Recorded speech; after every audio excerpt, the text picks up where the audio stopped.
Olá, Jeová. Olá, meu amor, boa noite. Boa Como é que você tá? noite. Tudo bem? Tava aqui te escutando com a história do leve. Não Super leve. muito.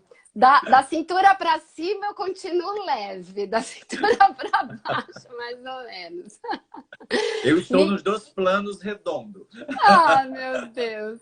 Ninguém vai ficar imune a essa quarentena, é impossível. Mas você tá ótima, Márcia. Obrigada, Jeová. Obrigada. Você também, né? A gente é suspeito Tô de tentando, elogios, né? tô tentando. Vamos começar a nossa brincadeira, Márcia? Porque a gente só vai ter Vamos uma sim. horinha, tá bom? Então, Vamos primeiro eu lá. quero agradecer a você, quero dizer que é um prazer poder estar Obrigada. conversando com você. Eu não poderia deixar de não ter você nas minhas lives, porque você é uma pessoa que eu admiro muito, como profissional, como pessoa, né? Pela forma que você entrega o produto de uma forma generosa, que é a forma que me encanta. Então, só estão comigo nas lives pessoas que entregam o produto de uma forma generosa e você é uma delas, tá bom? Ai, que gostoso. Que bom ouvir isso. Eu que agradeço. Eu falei que esse sofá aqui, né, que é do Gel Show, já tá virando programa de televisão. Dá até um friozinho na barriga. Você fala, ai, vou participar do Gel Show essa noite. Olha, já é o show. Vou dizer a Thaís, Gel Thaís, já Show. temos o nome do nosso programa. É Gel Show. Muito bom, obrigada, viu, pelo convite, pelo carinho. Eu te admiro muito e estar aqui é uma honra, viu? Obrigada. Prazer é meu, prazer é sempre meu. Márcia, eu sempre começo as lives pedindo para que as pessoas elas contem um pouco da sua história. E é a velha frase, né? Por que histórias? Porque histórias ensinam e elas inspiram, e você tem uma história que inspira. Então, é uma história longa, então, por favor, edite essa linda história, tá? Para nos inspirar. Vou falar curtinho, vou tentar ser sucinta, né? Mas eu tava pensando outro dia essa história, da onde começou a minha atenção pela comunicação humana. Meus pais, eu nasci em São Paulo, minha mãe é mineira, meu pai é sul-fluminense, né? E eu lembro muito que quando eu ia passar férias nesses lugares, ou em Minas, ou com o pessoal de Volta Redonda, Barra Mansa, eu voltava com um sotaque tão carregado e eu achava aquilo tão gostoso de ouvir a diferença da voz, eu prestava tanta atenção na questão da fala, da voz, e eu lembro disso muito, muito criança, com 5, 6 anos, e eu jamais imaginava naquela época que tinha uma profissão que estudava isso, né? Que estudava comunicação. Então foi muito legal quando eu estava no ensino médio, que eu queria ser arquiteta. Olha só, queria ser arquiteta até os últimos minutos. E aí eu fui ser fonoaudióloga e hoje eu brinco de ser arquiteta aqui na minha casa, sabe? É meu hobby. Mas aí no final, Jeová, na faculdade, no segundo ano da graduação, eu fiz São Camilo e tive a honra de ter como professora a Leni Quirilos, Beth Carrara, né, que foram as minhas professoras desde sempre de voz. E eu fiquei muito feliz quando eu pude convidar a Leni para ser minha banca de mestrado e a Beth para minha banca de doutorado. Foi muito emocionante tê-las, porque os bons mestres é assim, né? A gente carrega para o resto da vida. E eu lembro que desde o segundo ano eu fiquei encantada por voz, eu não entrei por conta de voz, entrei por conta de fala e depois fui para a área de voz e não parei mais de estudar voz na vida, na vida. Eu acho que até hoje a gente estuda e faz curso e lê e vai trocando com os colegas, é assim que funciona, né? Mas eu queria trazer aqui para a live essa questão da onde começou a minha linha de raciocínio pensando no exercício. Porque a gente aprendeu, né, desde sempre que o exercício na área de voz era um material de trabalho muito forte para a gente conseguir fazer ajustes vocais diferentes, mudanças vocais, tal. Mas quando eu me formei, a gente não tinha nenhum estudo muito detalhado falando sobre tempo de exercício, dosagem de exercício, né? E aí eu me formei, fui para o HC fazer aprimoramento, conheci o Dr. Domingos Tissuji nessa época, e participava lá das reuniões, né, do grupo de voz dele e tal, e atendia em consultório, sempre estudei, né, fiz os grupos de estudos do SEV, que eu acho que a gente tem que agradecer aí o quanto que o SEV nos ajuda nessa questão toda de conhecimento de voz. E aí, na época, eu atendia num consultório e atendi um paciente que tinha uma questão psiquiátrica leve, mas tinha uma questão psiquiátrica. E ele tinha duas coisas. Ele tinha uma gagueira e ele estava com uma disfonia, uma afonia. E eu falei, poxa vida, olha só, duas coisas que eu amo, porque para quem não sabe, a minha primeira paixão é voz, mas a segunda é fluência. E eu adoro trabalhar com fluência. Mas aí esse paciente em particular, eu prescrevi alguns exercícios e eu perguntei, ele falou, quanto tempo eu faço? E aí eu falei, olha, pode fazer bastante, né? Tanto que você conseguir fazer no dia, pode fazer porque o exercício é bom e tudo mais. E eu atendia de terça e quinta. Na quinta-feira ele voltou, muito disfônico, muito, com a voz muito ruim. E eu falei, poxa, mas você não fez os exercícios? Ele falou, fiz o dia inteiro. Fiz o dia inteiro que você me passou, ontem o dia inteiro, porque como eu não estou trabalhando, e eu não estou entendendo nada, porque eu fiz bastante exercício. E a minha voz piorou. E ali foi a minha grande dúvida de, meu Deus do céu, olha a responsabilidade que a gente tem ao falar, ao prescrever, ao ter o cuidado do que a gente realmente indica. Porque a pessoa faz o que a gente disse que era para fazer. E quando você não é específico ao prescrever, você pode cometer erros e esses erros voltam, na verdade, para nós. E graças a Deus que ele voltou, porque imagina se ele não tivesse voltado, ele teria mantido isso. E aí, daí, eu fui fazer o meu mestrado com dosagem de exercícios em sujeitos normais na PUC, com o Henrique Olival Costa, que é um otorrino. Hoje em dia ele não está mais na PUC, mas tive o prazer também de tê-lo como professor, que é bom quando você tem pessoas que te desafiam, pessoas que te questionam, pessoas que querem que você prove por A mais B que se você está falando aquilo, então me fala por que você acha. E o Henrique tinha essa característica. E ele era médico, né? Então, para mim era interessante, porque eu tinha que discutir com ele uma coisa que para mim às vezes era muito óbvia. E foi um exercício muito bom. E a Leslie, né, a querida Leslie, que acompanhou todo o processo do mestrado.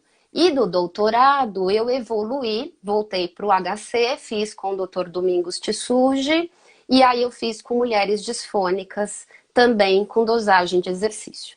E eu acho, Jeová, que eu terminei o mestrado em 99. De 99 para cá, eu fico muito feliz como evoluiu.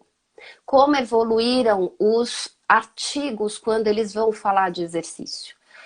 Como as pessoas hoje, na hora que vão escrever alguma coisa, elas colocam o tempo de exercício. Elas colocam quantas vezes.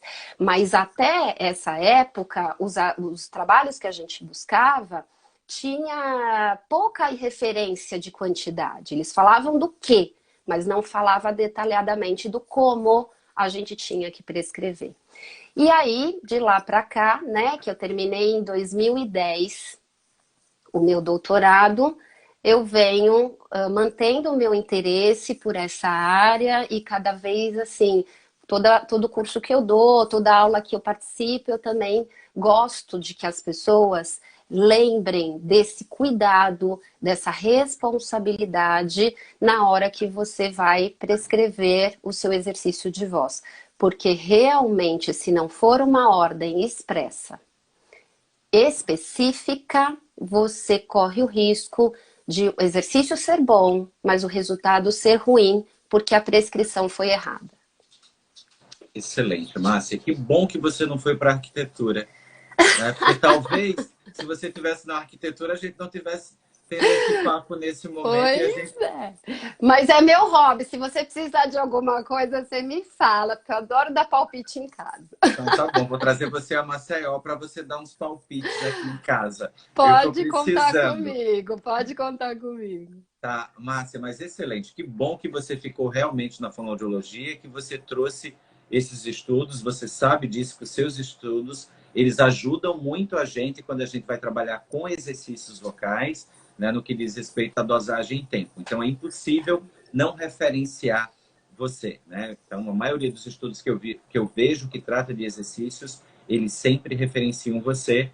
E eu lembro que Patrícia, na época do meu doutorado, fazia: Gel, você precisa deglutir a tese da Márcia Menezes para você se apropriar de como é que a gente vai gerenciar os grupos lá na pesquisa. Mas, Márcia, já que a gente está falando de exercício, né, a Mara, eu acho que há uns 10 anos atrás, ela fez uma divisão, né, para nos orientar. Então, ela trouxe conceitos do que seria método, o que seria técnica, o que seria exercício e o que seria sequência.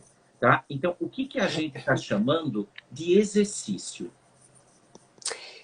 Essa discussão fez parte do meu doutorado, do meu mestrado, né? Que foi 96, 97, 98. Por quê? Porque depois eu queria fazer um trabalho com o exercício. E aí a pergunta era: isso é um exercício ou isso é uma técnica? Né? Era uma grande discussão. A Mara trouxe esse conceito, eu acho que foi muito bem-vindo, mas o exercício, ele é a tarefa fonatória a da ponta. Então, o que acontece? Quando você faz um exercício, ele é uma sonorização, exercício de voz de verdade, tem que ter voz. Uhum. Isso eu falo sempre também. Exercício de voz tem que ter voz.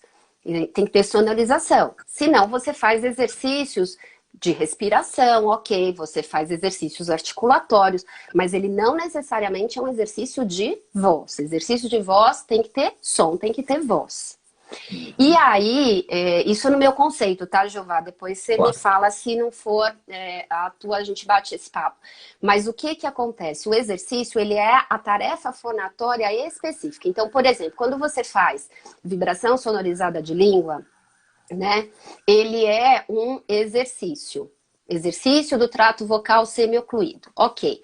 Mas aquele grupo de exercícios, ele tem várias variáveis. Então, você pode fazer vibração sonorizada de língua com variação de grave e agudo. Este é o exercício. Este é um exercício.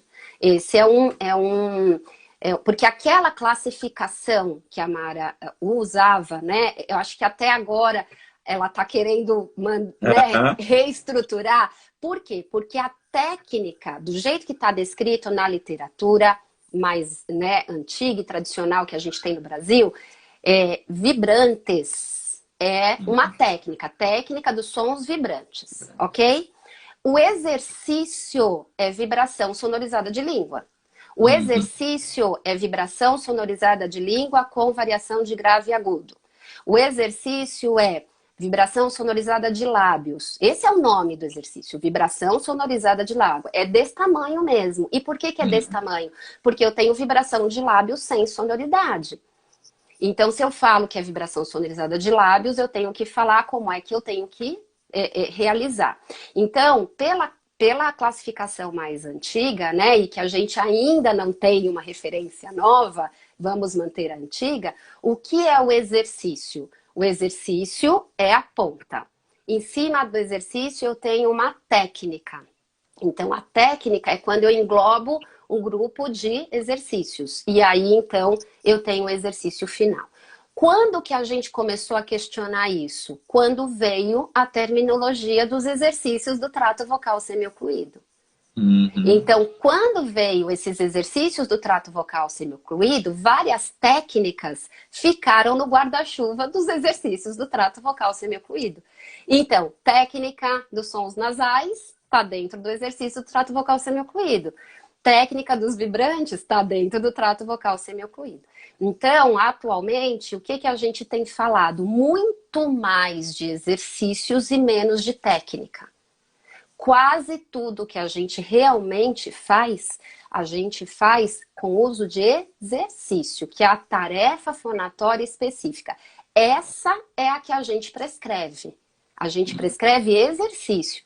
A gente utiliza a técnica ABC, mas o que a gente escreve no nosso receituário é exercício. Perfeito. Márcia, você estava falando e aí veio à minha cabeça onde se enquadraria, por exemplo, a técnica do sniff e a fonação inspiratória, né? Vamos pensar na fonação inspiratória sem uma emissão pós. Onde elas se encaixariam, já que são exercícios que não têm sonorização? Então, o sniff, você puxa. Ah, mas a fonação inspiratória tem som. Tem som. Ah, Não tem? verdade. Né? Tem. E o sniff, É a gente tem inspiratório, mas som é também. som. Faz o sniff, você puxa e sai com som na sequência. O sniff faz. Ah, Isso. ih. É, porque eu estava pensando, se a gente faz sem associar o som, mas agora eu entendi. Então, todo exercício de voz, ele tem que ter som. Então, o sniff, embora o início dele, a base inicial, seja surda, mas logo em seguida eu Isso, preciso logo em colocar seguida ele faz. algo sonoro. Excelente, Márcia. Por que que tem que ter o som depois? Porque senão você não consegue mudar nada daquela atividade de sonorização, de fonação. Para que a gente faz exercício? A gente faz exercício para aumentar força, diminuir força, redistribuir força e mudar comportamento, né? Então, eu faço o exercício, ele não é o produto final. O exercício, ele é o caminho pelo qual eu vou mandar informações diferentes para o meu corpo, para o meu cérebro, para que ele vivencie uma coisa que é diferente e aquilo vai provocar uma mudança. Esta mudança não vai virar voz falada, nem cantada. Exatamente. Essa mudança, se você parar aí, se você falar, faz o exercício e acabou, se você não transformar aquilo num contexto, a pessoa sozinha não consegue fazer essa ponte. Exatamente. Então, você pode fazer o que quiser. Pode fazer trabalho corporal, pode fazer até mesmo a eletroestimulação, ok? Tudo bem, eu posso fazer. Isso vai virar uma voz diferente? De fato, não vai. Não. Quem faz essa passagem é o fonoaudiólogo. Então, ele realiza exercícios, ele faz exercícios, ele ajusta no exercício. O fato do paciente fazer o exercício melhor, mais bem feito, já é uma melhora.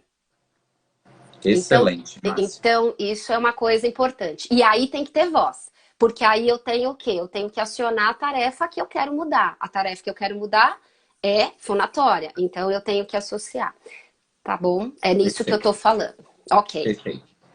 Veja, eu recebi muitas perguntas, né? E as perguntas, óbvio, que elas situaram-se, a grande maioria, na dosagem, que é sempre o nosso grande desafio quando a gente pensa em exercícios, né? Até mesmo porque a diferença entre veneno e remédio é sempre a dose, né? É sempre a dose. Então, por exemplo, o que vai definir a dosagem do exercício quando eu estou trabalhando com o paciente? Quais são os critérios que eu utilizo? Então, tá. Eu vou contar um pouquinho da minha história de novo para justificar minha resposta. Lá no mestrado, a gente não sabia o que era pouco e o que era muito. Não sabia nada, né? E aí, a gente só tinha um trabalho do SEV, que é da Sandra Rodrigues, falando que 3 minutos era bom. A gente tem esse trabalho até hoje, que é não, é da Unifesp, né? Da Unifesp com o SEV e tal, dizendo que 3 minutos era bom. Qual era a questão? Se 3 minutos é bom, 5 minutos é ótimo. E 10 minutos é maravilhoso. Então tá, quanto mais eu faço, melhor fica. Primeiro erro, primeira coisa errada, não é isso. Então, não é quanto mais é melhor, às vezes o menos é mais. Segunda coisa, a outra pergunta. Se 3 minutos é bom, se eu fizer 1 minutinho ou 2 vezes, o que eu estou fazendo exatamente? O que está acontecendo exatamente? E aí a gente começou a fazer, meu primeiro estudo foi saber de quanto em quanto tempo eu tinha que fazer coleta de dados. Porque eu tinha 3 minutos, e aí eu faço o quê? Eu faço de 3 em 3, ou eu faço de 1 em 1, mas aí a pessoa ia ficar fazendo por muito tempo. Então a gente conseguiu fazer um estudo piloto. E aí, o que nós imaginamos? Se 3 era uma coisa que a gente já tinha de referência, se eu puser 2 a menos ou 2 a mais, eu consigo ter um parâmetro para ver o que acontece. E foi isso que a gente tem usado. 1 minuto é o mínimo. 3 minutos é a média. 5 minutos é possível. Aí a outra pergunta, e quanto que é o máximo, né? Aí nós começamos a fazer 5, 7, 9 e fui fazendo, viu, Gilval? O meu grupo piloto, tadinho, foi fazendo, né? Aí foi fazendo 9, 11, a gente foi vendo. O que a gente começou a perceber? Que 7, a pessoa já estava exausta de fazer a mesma tarefa fonatória. Então, a gente mediu que 7 minutos do mesmo exercício, 7 minutos do mesmo exercício é muita coisa. Não precisa. A pessoa vai, na verdade, repetir, repetir, repetir, repetir, repetir, e talvez ela não consiga atingir o benefício que o exercício provoca. E menos de 1 minuto não acontece nada. Nada de significante, tá bom, gente? Não é que não vai acontecer nada, mas nada de que seja significante. Então, a gente tem mais ou menos essas referências de extremidade. 1 minuto no mínimo, 7 minutos no máximo. E quando que a gente extrapola de 5 para 7? Quando a gente está treinando resistência. Quando a gente está treinando algo que a pessoa precise de carga. Porque tempo repetitivo do mesmo exercício é para trabalhar o quê? Resistência de voz. É para trabalhar resistência muscular. Então, o tempo elevado da mesma tarefa fonatória, ela usa o mesmo grupo muscular, o mesmo ajuste. Então, quando que a gente usa esses tempos maiores? Quando a pessoa está num condicionamento de voz, ela já não está mais disfônica. Porque isso também eu tenho recebido de pergunta. Então a pessoa vem com fadiga, ela está sem resistência, vai. Então o que eu faço? Programa de resistência nela.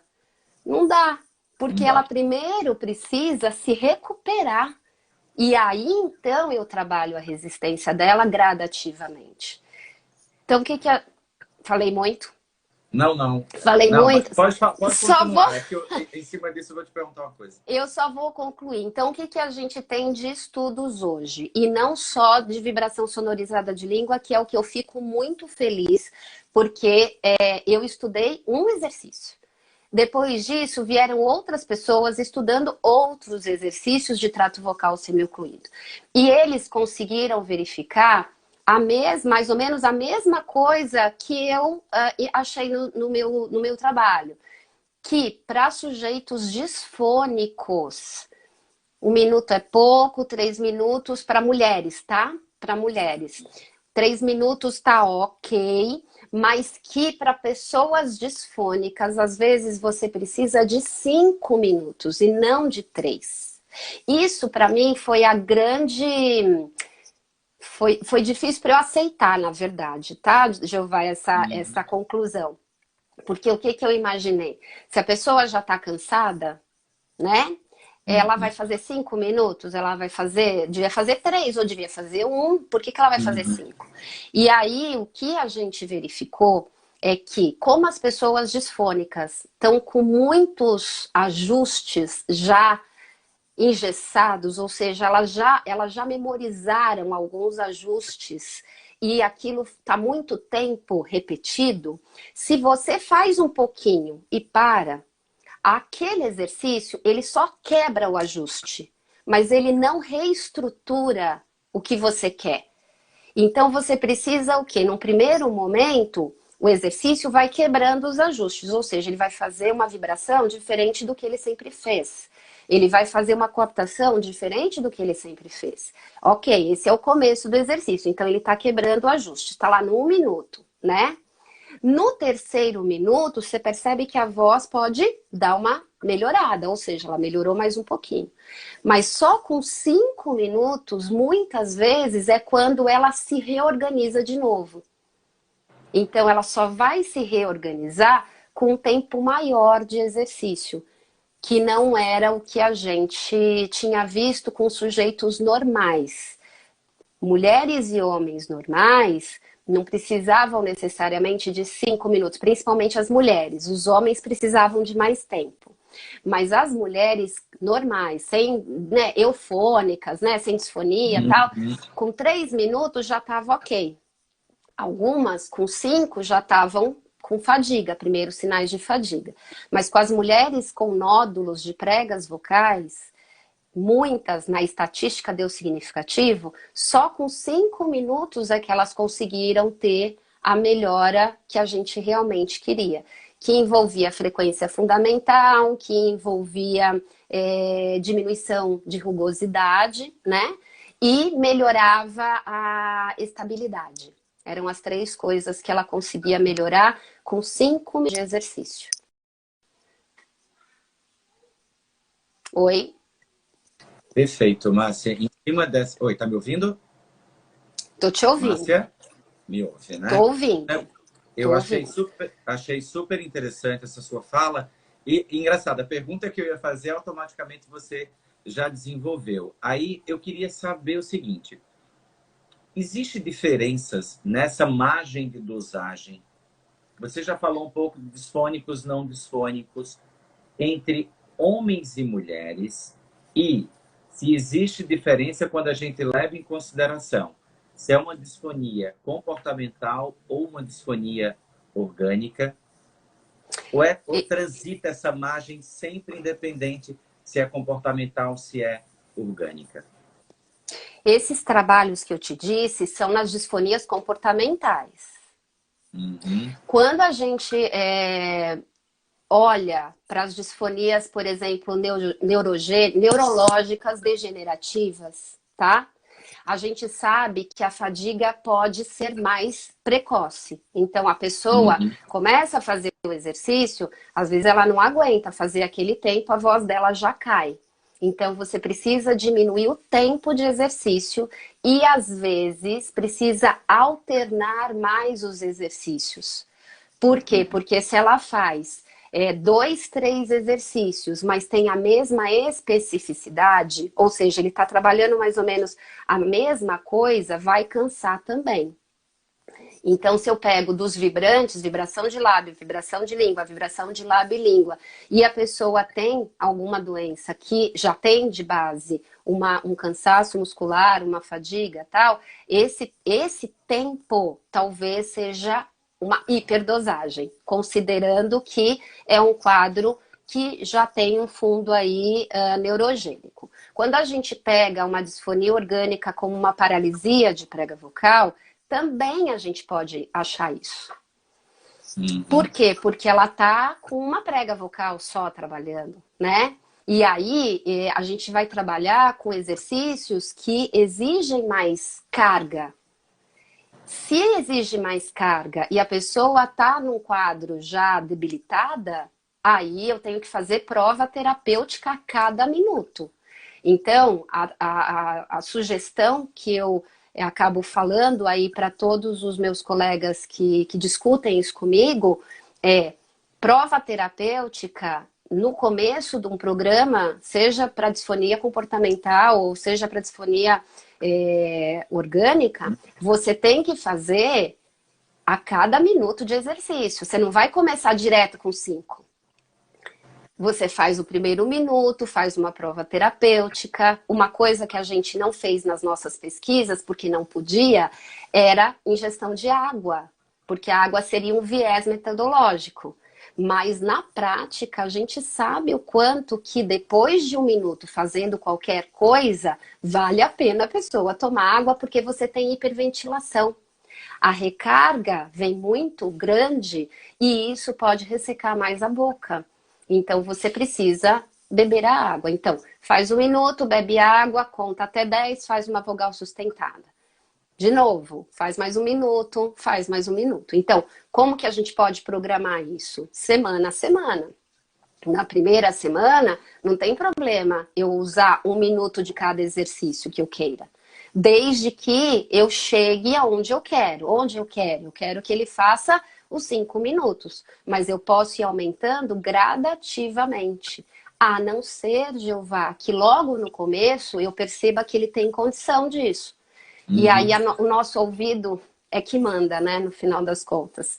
Porque se a gente percebe que o histórico dele é um quadro... Ou ele não tem, por exemplo, lesões de massa, tá? O paciente já... Não é um paciente, é um cliente, tá certo? Ele não vem com lesão de massa nenhuma. E você pode fazer de 1 em 1 minuto, mas na mesma sessão. Você não precisa fazer de uma semana para outra, de uma sessão para outra. Você já faz ali os seus ajustes e seus testes na mesma sessão. Se ele aguentou e o resultado vocal foi bom, é aquilo que você vai prescrever.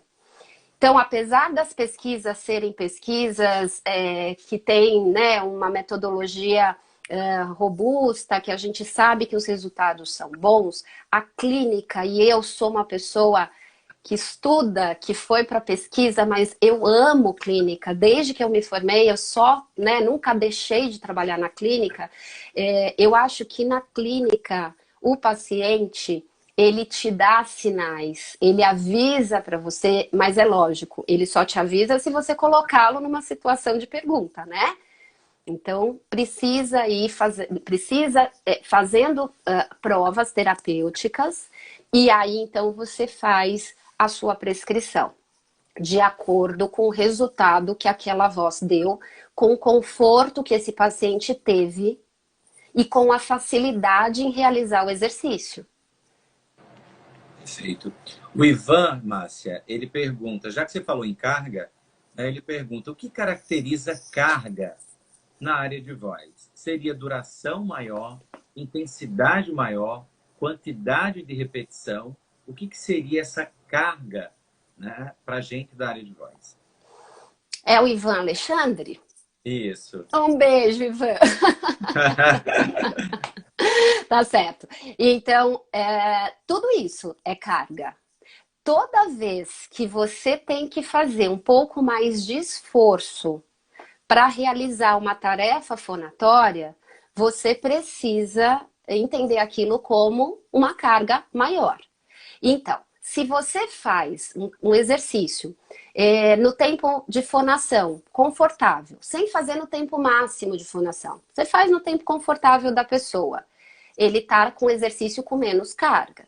Se você pede para ele fazer o máximo que ele conseguir, vai, não para, você está aumentando a carga. Por quê? Porque ele vai exigir mais do seu sistema, mais da sua atenção e mais da sua musculatura para que isso aconteça.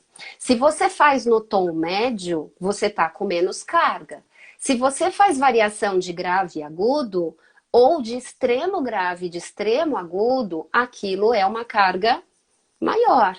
Se você faz com a mesma tarefa fonatória, com tempo de repetição maior, você está fazendo com carga. Resistência é carga. Então, se você faz exercício, por exemplo, com tubo, né, mais profundo na água, é mais carga do que quando ele está na superfície. E quando você está fazendo no ar, é menos carga ainda. Quando você faz o shaker, tem carga. Por quê? Porque tem uma bolinha de ferro ali que está tendo que vibrar. Então, a carga, ela depende da resistência que faz com fluxo de ar. Então, fluxo de ar tendo resistência, isso é carga. A duração do exercício, né? Tempo máximo de fonação. Variação de grave e agudo. Variação de forte e fraco. Né? Fazer no tom médio é carga, mas é difícil você fazer muito fraco, né? A gente sabe disso. Uhum. Fazer muito Uhum. fraco é tão difícil quanto, né? Às vezes, fazer muito forte em alguns pacientes. Então, toda vez que você exige um recurso maior, um ajuste mais sofisticado, você está aumentando carga de exercício. E isso tem que ser planejado, programado e prescrito pelo Perfeito. fonoaudiólogo, tá? É o fonoaudiólogo. Por isso que é muito complicado, Jeová, quando a gente vê nas redes sociais alguém fazendo qualquer exercício. Por quê? Porque você pode fazer um exercício, você pode ver a pessoa fazendo exercício. Parece fácil, ok? Parece fácil, não tem problema nenhum. Mas vai fazer você, né? São tantas variações, você tem que variar tanta coisa, você tem que pensar desde a postura, desde o seu fluxo de ar, da sua facilidade em realizar o exercício, que se você pega aquele mesmo exercício no sujeito A, no sujeito B, no sujeito C, e não tem uma prescrição fonoaudiológica, o mesmo exercício dá resultados totalmente diferentes entre as pessoas. Né? Então, eu acho que a gente realmente toma pé desse papel de quem prescreve exercício de voz, prescrição com responsabilidade, somos nós. Para ver tempo, para ver duração, para ver intensidade, para ver facilidade, para ver progressão, para ver período que você consegue dar de intervalo ou não, porque tudo isso faz parte do nosso papel de planejamento, de tempo e de instruir bem essa pessoa que vai realizar essas coisas. Excelente, Márcia. O nosso convidado de amanhã, né, e o atual presidente da Sociedade Brasileira de Fonoaudiologia, o Leonardo, ele está perguntando, ele está fazendo um comentário e pede para você comentar um pouco sobre isso. Um dado interessante é que o tempo é variável para o efeito sobre fonte e filtro. Poderia falar sobre isso? Sim. Então, o que que a gente tem estudos, né? Até onde eu tenho contato. Quando você fala de tudo isso relacionado a essa questão glótica, tá? De fonte glótica, pensando em fadiga vocal, o efeito tempo tem que tomar muito mais cuidado com o efeito tempo, porque a ação ela é muito mais intensa na região de fonte. Quando você faz coisas que envolvem filtro, mas é muito mais você tem menos articuladores se mexendo, porque você pensa em vibração de língua, olha só o que acontece para você vibrar a língua, né? Tem uma contração específica da língua, você tem um movimento de vai e vem da própria laringe, você tem a prega vocal no movimento mais intenso. É diferente quando você, por exemplo, faz um trabalho de emissão do M com tipo boca Qs. Né? O efeito ele é diferente. Não é que não é uma tarefa fonatória, mas o desgaste de energia quando envolve trabalhos que têm uma ação muito mais na fonte, ela o tempo tem que ser um pouco menor. Isso na minha opinião, viu, Léo? É o que eu acho que aconteça. Eu não sei se tem trabalhos comparando o quanto que a pessoa consegue ter de resistência vocal quando tem muita ação de fonte e quando tem mais ação de glote. Eu acho que não tem esse trabalho comparativo, mas a gente sabe que o efeito quando é de filtro, quando é um efeito de trabalho mais laríngeo, ele tem mais chances de entrar em fadiga por conta de um excesso de exercício do que quando você faz um trabalho que não tem tanta ação assim do filtro, é o que eu entendo. Porém, se você faz com ação dos articuladores como o M com rotação de língua, você também tem que tomar muito cuidado, embora seja um trabalho relacionado a filtro, né? Porque você tem ação, então eu acho que a grande questão é o quanto você tem estruturas envolvidas. Quanto mais estruturas envolvidas, quanto mais articuladores envolvidos, mais a gente tem que tomar cuidado na questão da duração do exercício. Ele coloca, exato. Tá bem. Muito bom, muito bom. Vindo de você, Léo, muito obrigada. Ufa, passei na sabatina. Passou na prova e passou na prova com louvor e com aplausos, tá? Porque ele está colocando várias palmas. Obrigada, obrigada. Marcinha, mais uma pergunta aqui. Há diferenças entre treinar apenas uma vez ao dia, num tempo prolongado, ou 3 vezes ao dia em menos tempo? Como é que fica essa questão da distribuição dos exercícios ao longo do dia? Ai, Vou falar que não é um padrão, porque envolve muita coisa. Mas uma das coisas que a gente está tendo que questionar, a primeira pergunta é todo dia ou uma vez por semana? Óbvio, todo dia. Todo dia. É a primeira questão. Todo dia você precisa mandar informação para o seu corpo e para o seu cérebro de que alguma coisa tem que acontecer de diferente. Então, essa é a primeira questão. Segunda questão, se você tem condição de fazer mais vezes ao dia, ok.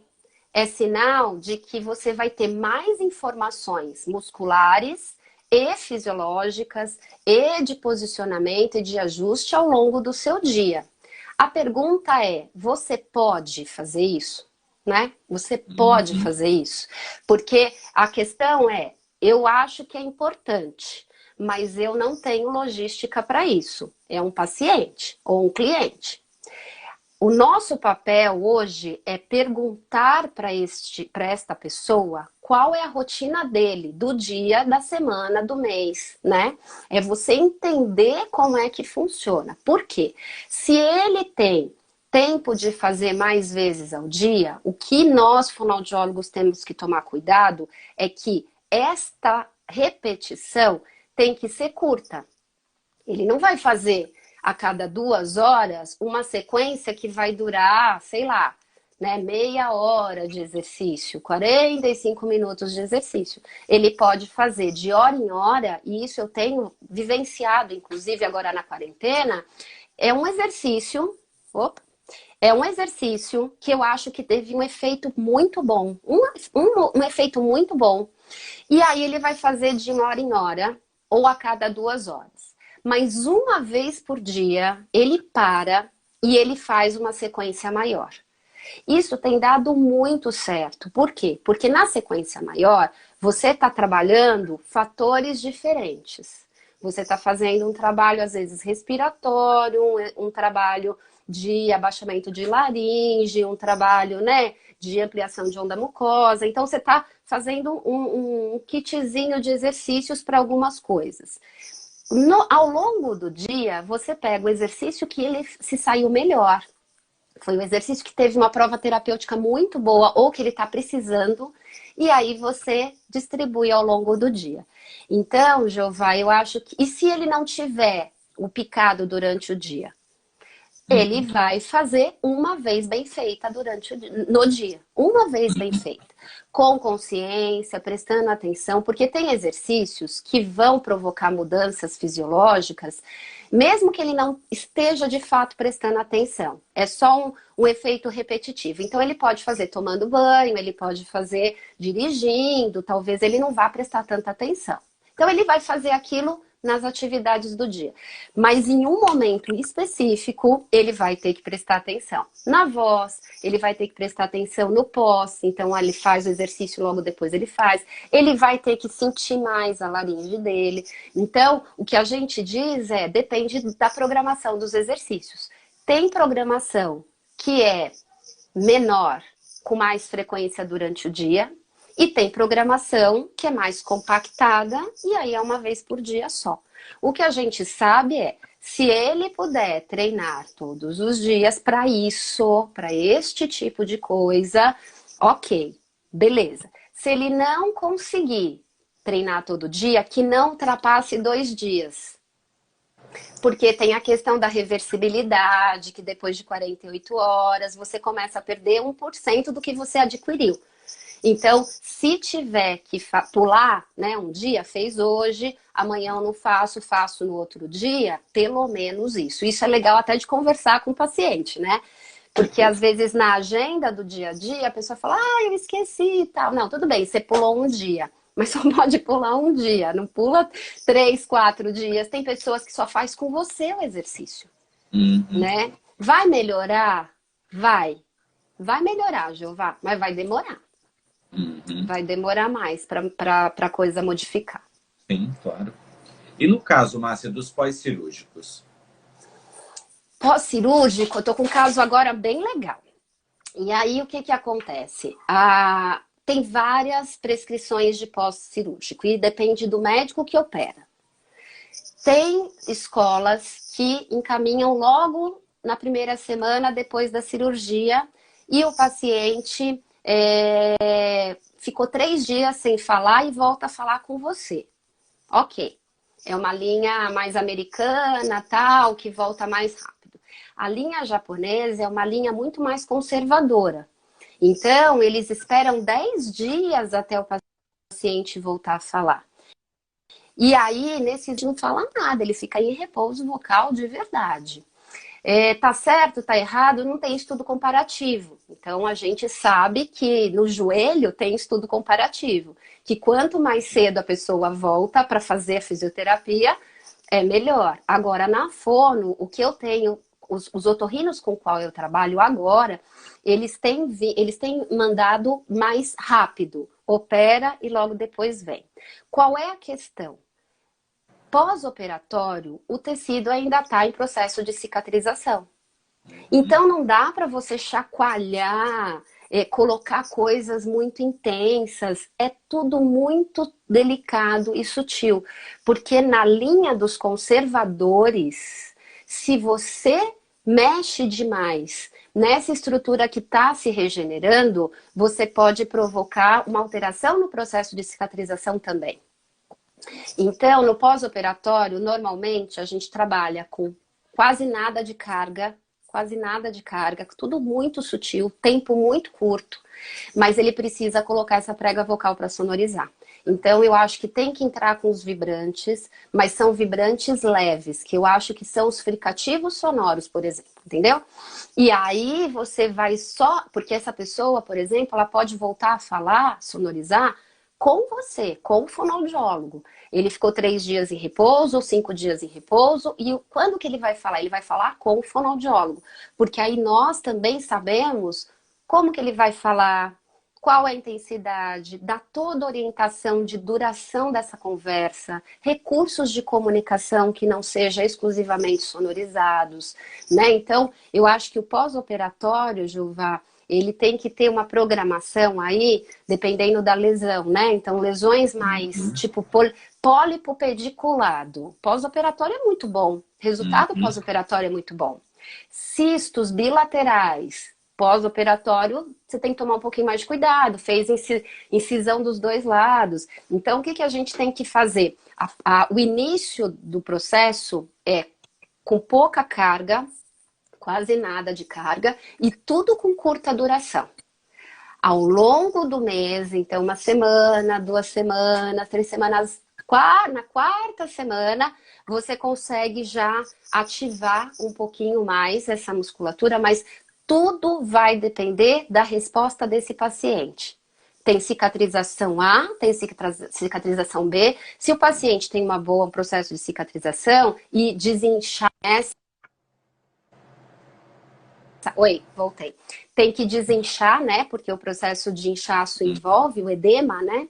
Então a questão é, você faz o exercício, escuta, vê o tempo. Ele vai para casa. No caso do pós-operatório, a gente não pode pecar. Nem dele fazer muitas vezes ao dia. e nem dele fazer muito tempo. Para pós-operatório, logo, imediato, assim, né, uma semana, nem os vibrantes mais intensos a gente pode prescrever. Muito bom, garota. A Vanessa de Fortaleza, ela quer saber de você. Você falou das duas escolas, a americana e a japonesa. Aí ela pergunta, pela sua experiência, qual a melhor linha? Ai, você tá me colocando numa saia justa.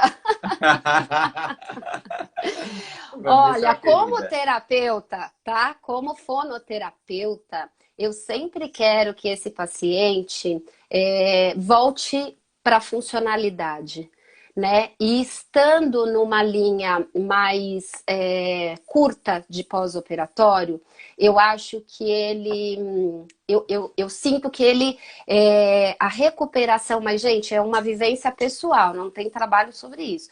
Eu sinto que a recuperação dele também é mais rápida e a angústia diminui mais rápido também, porque ficar tanto tempo sem poder falar nada só no caderninho é bastante angustiante. Eu prefiro, então, se tiver que dar uma resposta, ai, ai, ai, mas eu prefiro que seja essa linha mais americana. Isso. A fonoaudióloga Luzater, ela quer saber, você faz uso do laser no pós-operatório mais exercícios? Sim, faço. E acho que Ok. ajuda bastante no processo de cicatrização. Ok. Márcia, mas você faz antes, durante ou depois? Então, logo que ele vem, eu faço antes. Logo que ele vem, logo no pós-operatório. Eu faço antes e aí ele entra, né, no processo de exercício. Mas lá na segunda semana, que eu já estou percebendo que a voz está melhor, eu faço durante. Ele vai fazendo o exercício, eu vou fazendo durante, eu percebo que a resposta vai acontecendo. O laser na minha vida é o mais novo dos filhos. Os outros filhos são mais velhos, então o meu professor de laser o Sávio, né? E a Luciana também, né? A Luciana, ai meu Deus, ela vai me matar que eu não lembro do sobrenome dela, mas da disfagia, que a gente troca bastante figurinha. E eu acho que do laser a gente vai começar a ver que ele é um recurso muito positivo para os ganhos de respostas fonoterápicas, tanto no processo de cicatrização quanto de ganho de força muscular, né, de absorção aí no processo inflamatório. Ele vai ser um recurso muito poderoso. Acho que a gente precisa ter mais pesquisa da fono. Já tem muita coisa da odonto, já tem coisa da fisioterapia, mas a gente na fono ainda está precisando das pesquisas para falar com mais convicção. Verdade. Também é o meu professor, né? E a gente discute muito sobre isso, sabe, Márcia? Porque às vezes eu percebo que fazer durante, primeiro eu tenho dificuldade na ponteira, porque a depender do exercício, se ele modula, a gente não consegue deixar a É ponteira verdade. bem posicionada, né? E aí, se fica saindo do local, eu estou perdendo a radiação. Então, eu tenho conversado com ele, até mesmo que a minha população é muito mais de profissionais da voz, eu uso muito mais para desempenho do que para processos como você usa no pós-operatório. Então, a gente tem adotado fazer a radiação Antes. antes, né? Mas durante. Você percebe diferença quando faz durante? Eu adoro esse negócio. O que? Se faz E durante ou quando faz você faz antes? durante, você Eu, percebe alguma eu coisa? observo duas coisas. Uma, que a voz no pós-operatório, no pós-exercício fica muito boa e que o paciente percebe e melhora. Eu nem tô falando de pós-operatório, tá? Tô Ah, falando de pode sujeitos existir. normais. Mas isso, sinceramente, independente de ser antes ou durante. Eu não sei. Eu acho que o nosso problema do durante é isso, que é a aplicação e a precisão da onde você está pondo. Mas se você faz em tom médio, que a laringe está mais paradinha, né? É Eu não uma, sei, eu é fico uma pensando. possibilidade. É engraçado, eu lembrei agora de um caso, cheguei sávio, eu usei o laser, eu só usei o laser. Gravei a voz da paciente, usei o laser, disse, faça para mim uma vogal E. Quando ela fez a vogal E, eu quase caio no chão, porque a voz da mulher estava fantástica. Pelo amor de Deus, me ajude, porque eu preciso dos exercícios vocais. Mas eu achei bem interessante e a gente está discutindo alguns protocolos. Márcia do céu, Ah, meu Deus, acabou. Vai acabar. nosso tempo voou, a gente está acabando. Nossa, nós nem acabamos de falar tudo que tem que falar. Gente, amanhã eu estou discutindo casos no GEAD. Então, Por é favor. gratuito. Quem quiser, é só entrar lá no GEAD Cursos. E aí vão ser 2 horas só de discussão de caso, tá bom? E, Jeová, se cair, obrigada, viu? Vamos marcar nossa próxima live. Eu acho que tem um monte de pergunta que eu não respondi. Eu falo demais também, né? E isso a gente vai marcar com certeza, porque aquela nossa ideia daquela live A ainda está de nossa pé. outra live. A nossa outra live, eu não quis colocar agora, porque a Letícia Pacheco, que startou em mim a ideia, que é cópia dela, Aham. né? Então, Ó, tem não deu gente pra... pedindo para a gente continuar a dosagem de exercício em outra live. A Estou à gente... disposição, Jeová, o que precisar, né, para que todo mundo possa participar aí das nossas conversas. Eu acho que as lives, obrigada, Jeová, suas lives têm sido ótimas, maravilhosas e a gente tem aprendido muito com isso.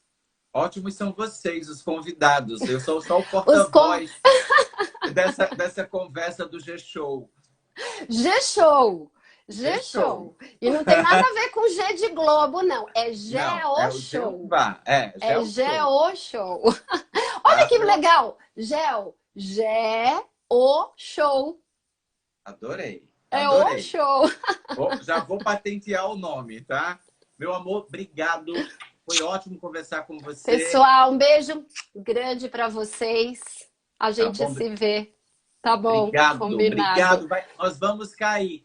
Gratidão, gratidão, Muito gratidão. Meu amor. obrigada. Gente, quem quiser perguntar alguma coisa no site, ó, no Instagram, o meu Instagram, Instagram da Plena Vox, a gente está aqui à disposição. Estamos em casa, né? Em Trabalhando casa. bastante, mas é bom a gente diz, quanto mais pessoas estiverem fazendo bons trabalhos, melhor para todos nós. Então, eu acho que o nosso papel é isso, né, Jeová? Vai É cair. Isso fazer. mesmo. Vai cair. Beijo. Beijo.